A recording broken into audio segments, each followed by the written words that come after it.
ગઈ રાત્રે ખૂબ જ વરસાદ પડી રહ્યો હતો. હું અને મારો દિયર અગાશી ઉપર. મારું નામ ભાવના છે. હું તમને જે કહેવા જઈ રહી છું તે બનાવ ગઈકાલે જ બન્યો હતો.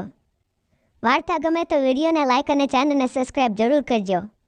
ગઈકાલે હું અને મારા દિયરે ખૂબ જ મસ્તી કરી હતી અને વરસાદ પણ પડી રહ્યો હતો. અમારા ઘરમાં અમે 3 જણા રહીએ છીએ. હું, મારા પતિ અને મારો નાનો દિયર. મારા પતિને ધંધાના કામને લીધે અવારનવાર સામાન લાવવા માટે બહાર જવું પડે છે. તે ગઈકાલે સુરત ગયા હતા અને અમે ગામડામાં રહીએ છીએ. વાસ્તવમાં તે ઘરે ન હતા ત્યારે આ ઘટના બની હતી. મેં જમવાનું બનાવ્યું, પછી અમે બંને જમ્યા. થોડી વાર પછી મારા દેવરજી અગાશી પર ભણવા માટે જતા રહ્યા. ત્યાં અચાનક લાઇટ જતી રહી અને તે રાતના 11 વાગ્યા છતાં ન આવે. તો હું પણ મારું પથારી લઈને અગાશી ઉપર જઈને સૂવાનો પ્રયાસ કરવા લાગી. મારા દિયરે પણ મારી બાજુમાં તેનું ગાદલું નાખી અને સૂવા લાગ્યો. મને ઊંઘ આવતી ન હતી એટલે અમે બંને વાતો કરવા લાગ્યા. જ્યારે મારા દેવરજીએ મને પૂછ્યું, શું ભાભી, તમારે કોઈ બોયફ્રેન્ડ છે કે નહીં? મારે ઘણા બધા બોયફ્રેન્ડ હતા, પણ હું તેને કેવી રીતે કહું? મેં તેને કહ્યું, એ વાત જવા દો અને તમે કહો, તમારે કોઈ ગર્લફ્રેન્ડ છે? તો તેણે મને કહ્યું, હા. તો મેં કહ્યું, તારી ગર્લફ્રેન્ડ સાથે તે શું કર્યું? તો તે કહેવા લાગ્યો કે મારી ગર્લફ્રેન્ડ અને મેં ફક્ત ચુંબન કર્યું છે. તો મેં તેને પૂછ્યું કે શું તેની સાથે તે ચીકાચીકી કરી છે? તો તે કહ્યું, હા, અમે તે કરવાનો પ્રયાસ કર્યો હતો, પણ તે મને આનંદ કરવાની મજા આપતી નથી. તો હું તેને પૂછવા લાગી કે શા માટે નથી આપતી?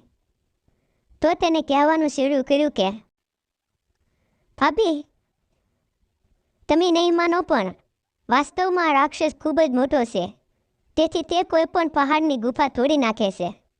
તો હું તેને કહેવા લાગી કે શું વાત કરો છો? મને તો તમારા ભાઈ સાથે ક્યારેય એવું નથી લાગ્યું. મને કોઈ પણ જાતનું ક્યારે દર્દ કે પીડા નથી થઈ. ત્યાં અચાનક આકાશમાં વાદળો આવવા લાગ્યા અને ધીમો ધીમો વરસાદ શરૂ થઈ ગયો અને મારા મનમાં પણ વરસાદ ગર્જના કરી રહ્યા હતા. આ બધું સાંભળી મને એવું લાગવા માંડ્યું કે આનંદ કરવાનો આ સમય થઈ ગયો છે. હવે વરસાદ વધી રહ્યો હતો તો દેવરજીએ કહ્યું, ચાલો ભાભી, નીચે જઈએ. મેં તેને કહ્યું, નીચે જવાથી શું થશે? પવન ખૂબ જ સારી રીતે ફૂંકાઈ રહ્યો છે અને વરસાદ પણ આવી રહ્યો છે. ચાલો થોડુંક નાહી લઈએ, પછી આપણે નીચે જઈશું. પછી અમે અગાશી ઉપર નાહવા લાગ્યા. મારો દિયર વારંવાર મારી ઉપર નજર નાખી રહ્યો હતો અને મેં પણ નક્કી કર્યું હતું કે આજે હું તેને પાગલ બનાવી દઈશ.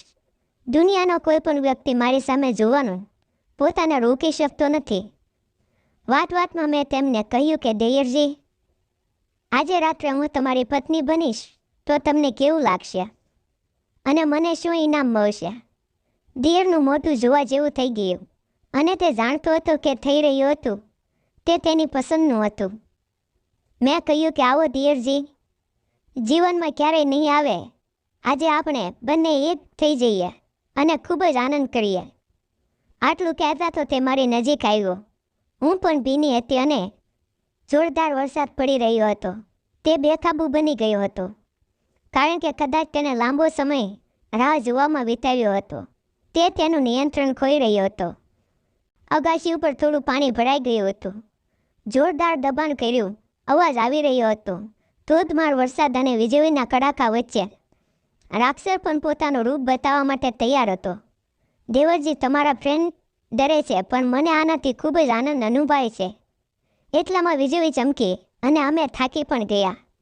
નીચે આવીને અમે ભીના કપડાં બદલ્યા અને મિત્રો સવારના 6 વાગી રહ્યા હતા અને મારા પતિને આવવાની પણ તૈયારી હતી અને તે પણ થોડી વારમાં આવી ગયા. પછી નાસ્તો કરી તેણે મને પણ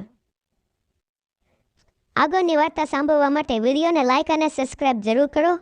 ફરી મળશું એક નવા વિડીયોમાં. ત્યાં સુધી આવજો. વિડીયો પૂરો જોવા બદલ તમારો ખૂબ ખૂબ ધન્યવાદ.